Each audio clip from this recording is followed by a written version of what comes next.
My soon-to-be wife has always been a tad too friendly with her guy pal Aaron. Just days before our wedding, she threw a bachelorette bash. And guess who showed up? Aaron. It was supposed to be a girls-only event, but somehow he snagged an invite. And guess what else? I got a text message. Attached was a video of Aaron and my bride-to-be in a hot tub, getting cozy. Want to know what I'm going to do about it? All right, folks, I'm about to spill the beans on the saga that's pretty much wrecked my life at this point. My fiancée, Summer, and I were all set to tie the knot this weekend. We were head over heels for each other, and everything in our lives seemed picture perfect. We wanted our wedding to be just as flawless. We spent months meticulously planning every detail, making sure everything was just right. But then I discovered something that completely upended my world, and not in a good way. But before I dive into the treachery I had to endure, let me take you back to the beginning of our love story. You deserve a little backstory to fully grasp why I'm so livid right now. Summer and I were like two pieces of a puzzle that fit perfectly. We shared the same hobbies, aspirations, ethics, values, and so much more. It felt like we were made for each other, so we decided to make it official and got engaged. Our relationship was built on a bedrock of trust. I mean, that was the cornerstone of our bond. We both prized honesty and expected loyalty from each other. Frankly, I never had a reason to question Summer's fidelity. I took great pride in the trust we had for each other, often bragging about it to friends and family. I felt it was something worth boasting about. But after what I discovered, I don't think I can claim that right anymore. The trust, the loyalty, everything we had built just shattered like fragile glass. Despite the strong trust in our relationship, there was always one aspect that made me uneasy. It was Summer's relationship with her best friend, Aaron.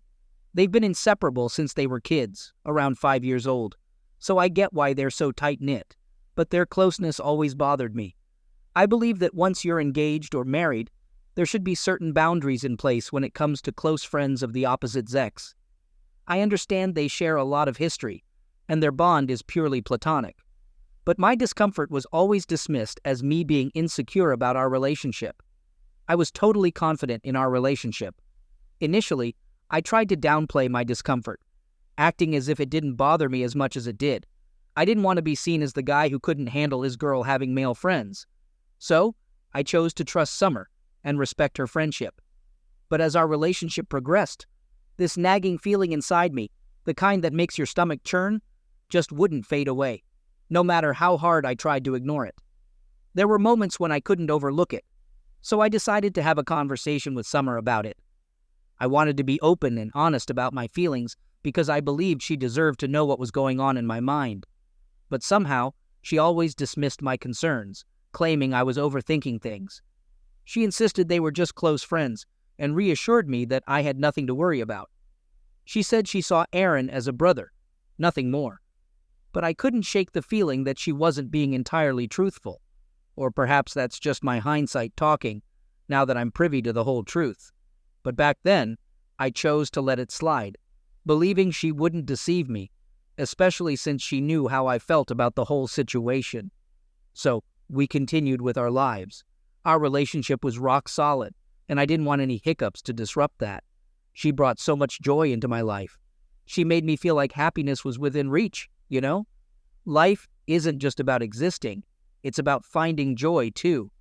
I didn't realize this until she came into my life, and I wasn't ready to let that go over some guy I was uncomfortable with her being friends with.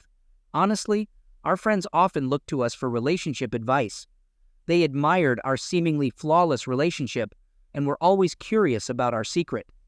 We were the kind of couple people aspired to be, the kind that showed the perfect balance of love and respect for each other. We would share tales of our shared adventures, and we'd tell everyone how we celebrated each other's victories, rather than just our own. We were each other's rock during tough times, providing unwavering support. However, our seemingly perfect relationship was about to hit a rough patch. There were underlying issues, and my unease about her bond with Aaron was a constant source of conflict. This led to bouts of frustration and petty arguments. This was a side of our relationship that our friends were oblivious to, and we were glad to keep it that way. No one needed to see the fissures in our relationship. What our friends were also unaware of was that we were on the brink of facing the most challenging ordeal life could throw at us. At this point, I'm not sure we'll emerge as the same picture-perfect couple everyone perceived us to be. The incident occurred just 2 days before our wedding, during Summer's bachelorette party. Though such events are typically girls only, she invited Aaron. I mean, why would a guy be at your bachelorette party, especially one who's been a bone of contention in our relationship? To be fair, she did say I could invite any close female friends to my bachelor party, but I didn't have any that were as close as Aaron was to her. There was only one woman I was close to. Her name was Lillian, my first ever friend. However, things got awkward when she developed feelings for me during high school. Now, we only talk when necessary. Summer met Lillian once and they got along pretty well. Sometimes I'd come home from work to find Lillian at our place, which didn't bother me much. Even though Summer gave me the green light to invite anyone to my bachelor party, I was still irked about Aaron attending her bachelorette party. But I bit my tongue because I didn't want to stir up a fight just days before our big day. I was determined to make the entire week flawless and was willing to push my discomfort aside to ensure a peaceful week. However, it seemed like Summer didn't share my sentiment as she did nothing to maintain the peace. Want to know what I discovered? She cheated on me with Aaron at her bachelorette party, the very party she assured me not to fret over because she was just going to have fun and be safe. Clearly, that was too much to expect from her. In the middle of her party, I got a text from an unknown number. The sender was at Summer's bachelorette party, and they sent me a photo of Summer in a swimsuit, locked in a tight embrace with a shirtless Aaron. They were poolside, and the hug looked incredibly intimate. For a split second, I thought they were a couple, until I remembered that Summer was my soon-to-be wife. I was seething the moment I saw the photo. Picture this: seeing your fiancée hugging her male best friend, both of them barely dressed, just 2 days before your wedding. And to top it all off, it was midnight. The situation couldn't be more blatant. It was irrefutable proof of her betrayal. I was thrown into a whirlwind of emotions by Summer's actions. I felt a mix of confusion, anger, and heartbreak. I was swamped by a tidal wave of feelings. My mind was a whirlpool of questions. How could she do this? How long has this been happening? Did she ever truly love me? These questions were spinning in my head, leaving me utterly bewildered. I was struggling to keep my thoughts in order. I tried to calm myself down with some breathing exercises, desperate for answers. But the sender of the text was unknown. If I could just figure out who sent me that photo, I could start to unravel the answers to my questions.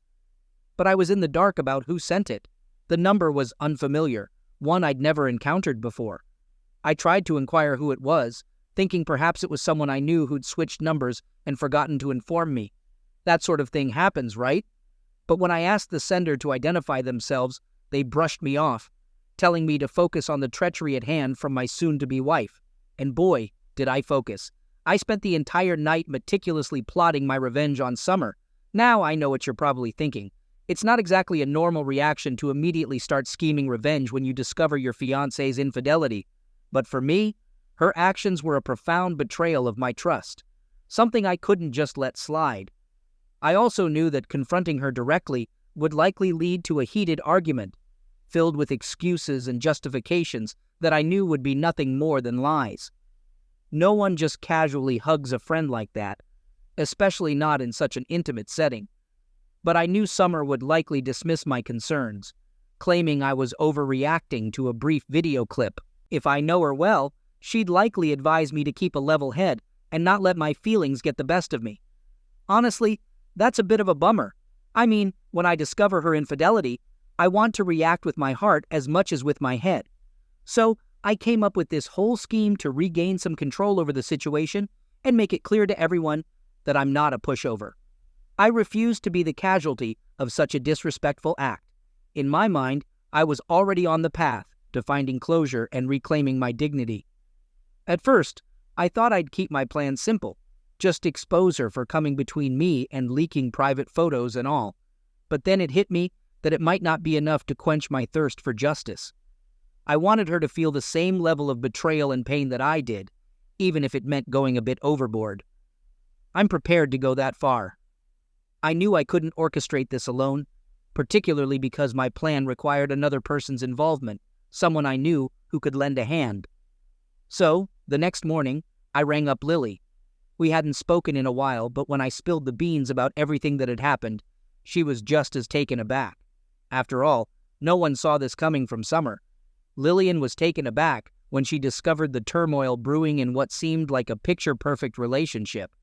But being the good friend she is, she decided it was only fair to help me make Summer experience the same heartache she'd inflicted on me. The plan was straightforward. On the wedding day, instead of walking down the aisle to stand at the altar awaiting Summer, I'd be strolling down hand in hand with Lillian by my side. When I shared the plan with Lillian, it felt amazing, like she was my secret ace up my sleeve, ready to be deployed. Now, Lillian is not one to hold back her thoughts, so she did voice some concerns about the potential pitfalls of our plan. But she also recognized my need for closure. So, we sprung into action.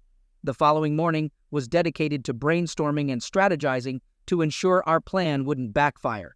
After all, I was footing the bill for the wedding, and I didn't want it to turn into a total disaster.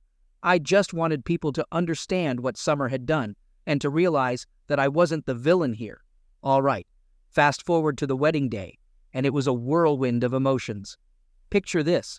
It's the day we've all been waiting for, a day that's supposed to be filled with love and promises of forever.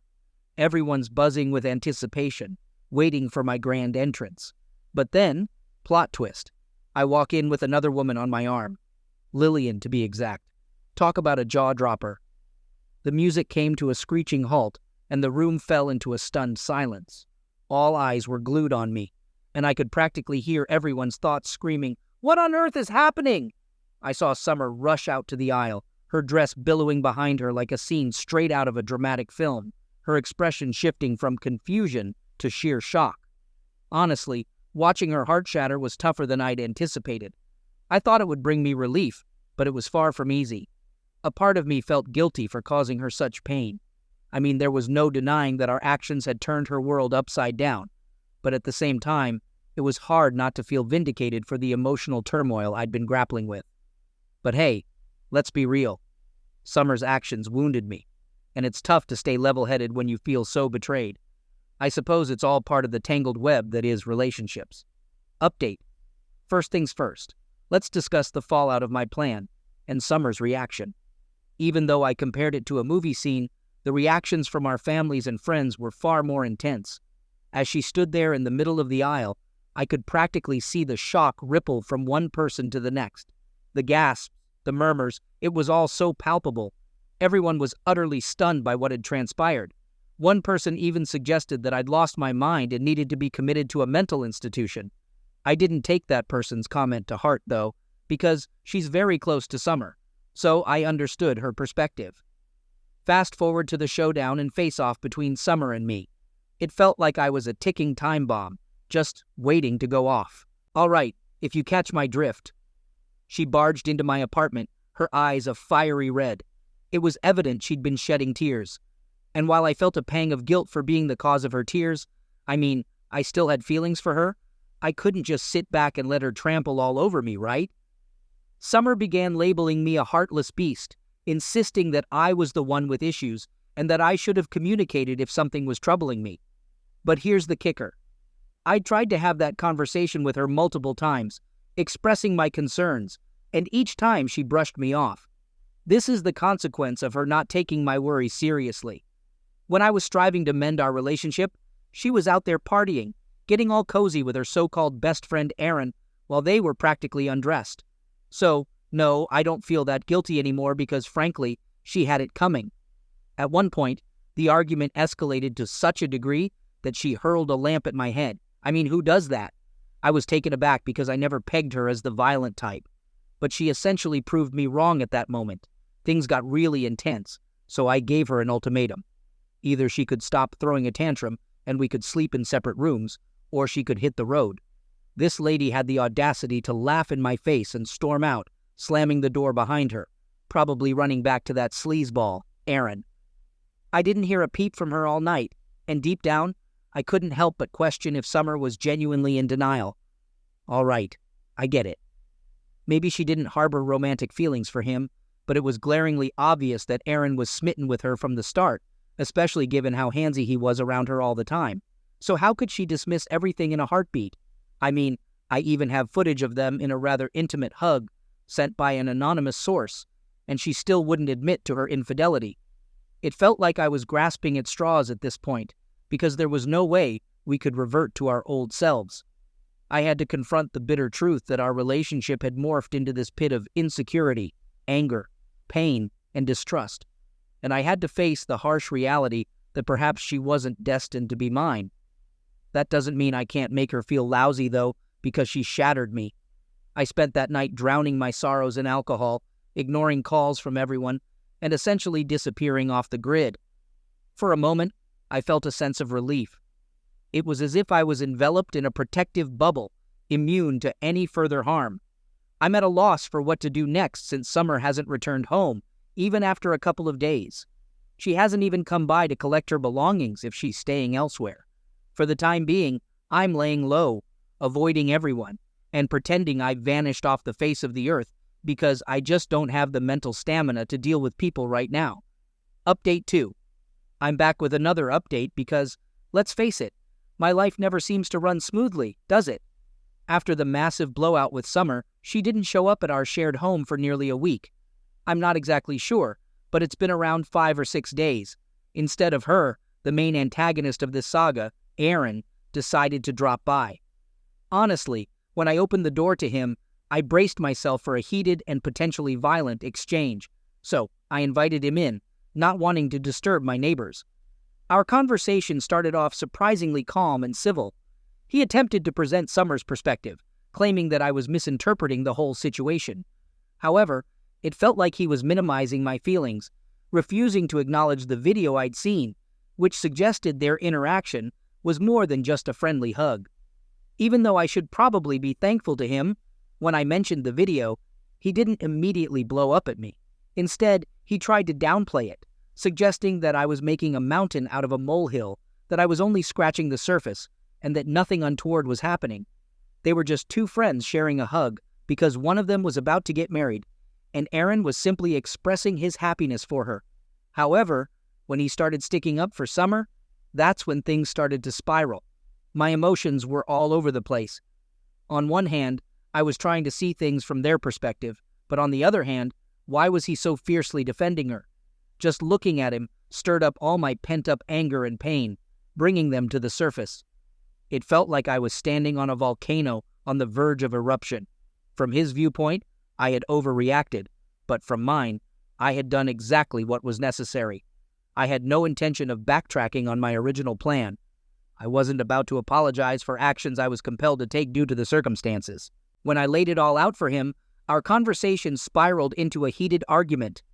We began hurling insults at each other, the room was thick with tension, and accusations were being tossed around like hot potatoes. It was evident that neither of us was going to back down.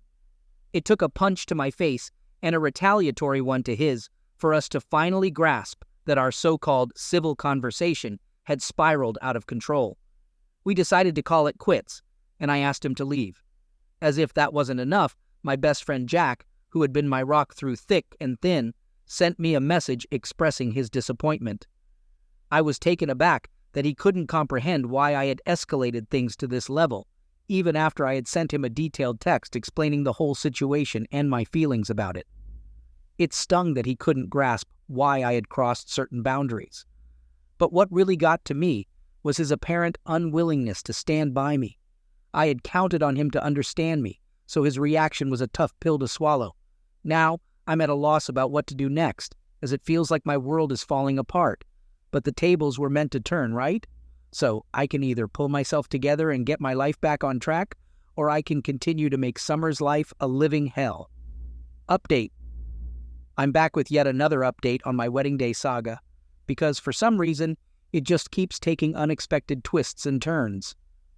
One thing that really resonated with me from my last conversation with Aaron was when he questioned whether I even knew the person who sent the video.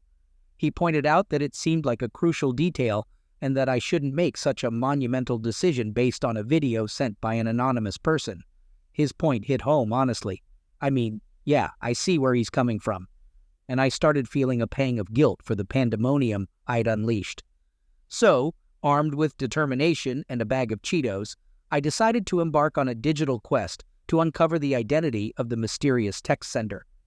I tapped into my inner Sherlock Holmes and figured the best approach would be to trace the IP address of the sender and extract their information from it. I'm pretty adept at tracking IP information, having worked as an IT guy for a considerable period. It's a skill I've picked up over the years, so it wasn't a big deal. But as I was doing it, my heart was thumping like a drum. My eyes were practically glued to the screen because I was desperate to know who this person was, and I was on edge. I felt like I was about to let out a scream every time the loading bar appeared. And oh my gosh, you guys can't comprehend the level of shock I experienced when I discovered the identity of the anonymous sender. The digital breadcrumbs led me right to the virtual doorstep of none other than Lillian. Yes, the very same Lillian who accompanied me down the aisle. The same Lillian who consoled me during those tough times and reassured me that I was making the right decision. When I discovered this, I was at a loss as to why she would do this to me. But then it hit me. Maybe she was just trying to watch my back and keep me informed about what was going on behind the scenes, which I should appreciate, right? But then, why did she send the message anonymously? If she was on my side, I needed answers. So I decided to confront her. And you know what I discovered? She had exaggerated the situation because she had feelings for me and believed that Summer was unworthy of a man like me. So, this was her scheme to split us up. I'm devastated by this revelation. I can't believe I got ensnared in this scheme and destroyed the most beautiful part of my life because of someone like Lillian. I'm going to reach out to Summer again, try to make her understand my perspective. But I know I've hurt her. I've shattered her tender heart in a terrible way. Update number 4. So I'm back with another update. This is likely going to be my last one. After this, I don't think there's much left to discuss. After uncovering the truth about the picture, I was consumed by guilt because I essentially wrecked my life based on that image. And not just my life, I wrecked Summer's life too. As soon as I discovered Lillian's deceit, I rang up Summer and laid out the entire situation for her. She vented her anger at me, which I totally get because my actions were extreme. I don't expect her to forgive me instantly, but I did my utmost to convey my feelings so she'd know my apology was sincere. But Summer, understandably wounded and feeling betrayed, needed time to digest everything.